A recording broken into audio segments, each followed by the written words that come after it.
Hey there, in this video we're going to go through setting up an API key for Firecrawl and adding it to Claude. So Firecrawl, at least for the moment, and it has been for a while, is the best API, meaning kind of plug-in service that you can get for any AI model, whether it's Claude or ChatGPT or Gemini or Grok or whatever you're using. They all access these things called APIs, which are just kind of plug-in tools that will crawl a website. That's what Firecrawl does, and it's the best one, at least currently available for crawling websites. Interestingly, when an AI reads a website, they don't read websites at all like you and I do. Obviously, they don't have eyes, but we tend to just think, well, an AI can see the same page that I'm seeing. But if you've ever tried that with an AI, what you'll find is that it doesn't, in fact, see what you see at all it can do is read the code that's behind a website. Well, if you've ever actually looked at the HTML code behind a website, you'll know there are thousands of lines of code, none of which has anything to do with actually what is displayed on the screen, what you're reading. So it has to download all of that code and then somehow analyze all of that code to find the words. But it's not just about finding the words, it's about finding what words are the bold headline, what words are the call to action. And so, really, deep dive analyzing websites is not something that most AIs are really good at doing just out of the box. I'm sure that will get better over time because obviously it's a known thing. But for the time being, the best way to analyze a website, and we need that for a lot of reasons, for marketing, both internally, externally, whatever you want to do. Maybe it's analyzing a competitor's website to find out what they're doing really well. Maybe you can model off of another website that you found that you really want to model for your website. There's a million ways and reasons to do this. So, Firecrawl, I'm already logged in. It's at firecrawl.dev, DEV. And you'll go there, when you first go there, it's free to actually sign up. And they actually give you 500 credits a month for free. So at the moment, at least, it's a really good deal. I have yet to ever have to pay for Firecrawl, but a lot of other large agencies might use it to like crawl half of the internet. That's where you have to start paying. So go to firecrawl.dev. You'll end up at this screen right here. You'll see I have an API key here. We're going to go over here to the left where we can add new API keys. So I'm going to click on the API keys menu. Now, don't panic. I'm going to show this API key that I'm about to generate on the screen. You're absolutely welcome to take the time to try to write it down and make sure you get it 100% accurate, because that's the only way it'll work. Except I'm going to delete this key as soon as the video is over. So don't panic, please. A lot of people freak out about that. And there, let me, I guess, reiterate why that is important. So if I had given you my API key, you could theoretically use my API key for your app, and you could go out and scrape half the internet. And if I had a card on file, which I don't here, you could charge me a whole lot of money. That's why people protect your API keys. So anything related to an API key, be very careful where you're even storing it, so that if you get hacked or something, you don't want to certainly don't want to put any API keys out anywhere where they're accessible to the rest of the world, at the very least. So I've got a little text document here that I use a quick notepad. It's kind of my version of sticky notes on my computer.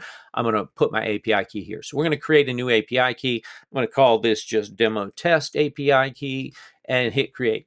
It's as simple as that.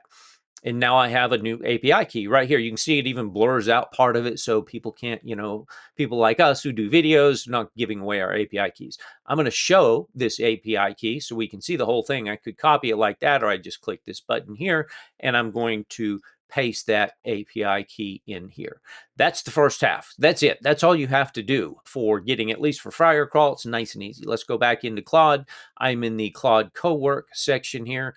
Let's knock something off your list. I'm going to ask him, can you please give me a short and simple way to add my Firecrawl API into this Claude Cowork app? Now, I have done this a couple of times, and I seem to get different answers every time. Sometimes he wants to do it very complicated. Sometimes he wants to make it simple. So here we go. Now, this is the third time I have done this with Firecrawl, and it's also the third different set of instructions that I've gotten. The first one I know works, and I just happen to know that. So this is all I was trying to get to, is this website address right here. However, I'm going to give you the caveat in just a second.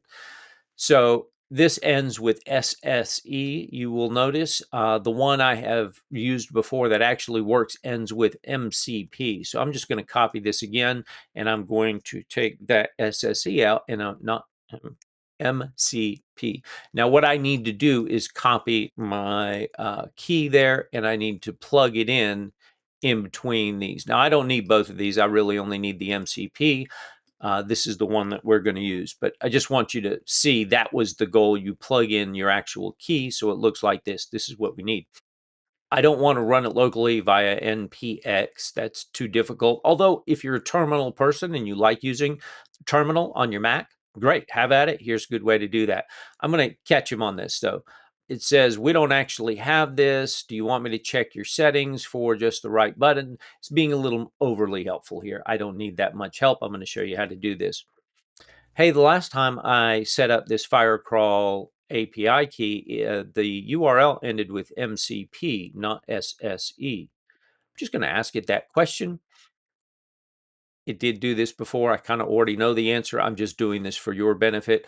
You're right. Firecrawl's current hosted MCP uses MCP at the end, not SSE. SSE is an old version. So the correct one is MCP.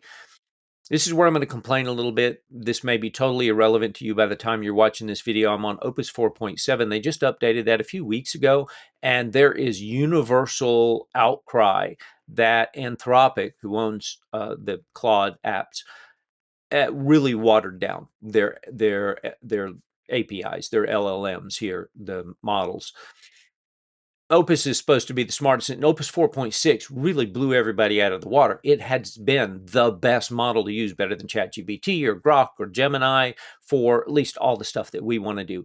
What happened was so many people started using Claude after that update that it overwhelmed their servers. They don't have enough computers to keep up with the demand on their AI. So they basically watered it down. And now, instead of being very helpful and offering to go fix and do things for you, it started pushing the jobs back on the user, saying, well, here are the instructions, you go and do it, Neil. And man, everybody, including me, have been very mad and have cursed our Claudes on more than a few occasions. I'm sure they're going to fix that soon, but they've got to get caught up with the processing. This is where the whole world is complaining about all these AI data centers. But then when you want to actually use the AI tools, and they're either slow or down, which they have been a few times now, or they don't do the job that they're supposed to do. Everybody's mad about that too. So it's kind of a no-win for them. At any rate, let's go set this thing up. So I know I need to use the version that ends with MCP. I'm going to go into just opening up my left sidebar here. We're going to go to customize where the connectors live. You'll notice up here is where it's going to get added. There's no Firecrawl up here right now. You could browse through the existing connections, but what you'll discover is that there is no native Firecrawl connection. So that's another reason why I wanted to do this video, is because they don't have a built-in Firecrawl connection. So what you're going to do is add a custom connector, and it's really just this easy. I'm going to grab that MCP URL website address, which has my key built into it. I'm going to name this. We're going to call this Firecrawl demo, and I'm just going to paste that in there. We don't need to mess with any advanced settings in this case. Just make sure you pasted in the full address and hit add. And it's going to check the connections, and here we go. I have it all set up because you can see it's here. It says it's custom. It's going to ask me for approval. Let's verify that it was installed correctly by just going back to that same chat session and ask it, hey, I think I've got it all set up properly. Can you tell me what Firecrawl tools I can access now? I'm just going to have him confirm for me in the chat. This is him kind of going and checking. Okay, great. Looks like Firewall is wired up and ready to go. You have all of these tools that it can do for you. Anything is ready to go. Want to take it for a spin? Let's go dive into a research. So I'm going to do that in separate videos. We're going to work on building a brand guidebook, playbook. And part of building your brand guide is going to be going through your website and picking out the colors, the primary and the secondary colors you use. What kind of fonts are you using? Font sizes? What kind of language do you use? What's the writing style? What's the call to action or multiple calls to action on your website? All that is part of what we're going to build in a video coming up soon here. But for now, we've gotten our API key installed, even a custom API like that, like Firecrawl. And if you don't have it, I would strongly recommend that you think about getting it because, again, it's free, it's easy to set up, and it gives your AI the ability to really see websites like humans read websites. So there you go. Hopefully that's helpful. We'll see you on the next video. Thanks.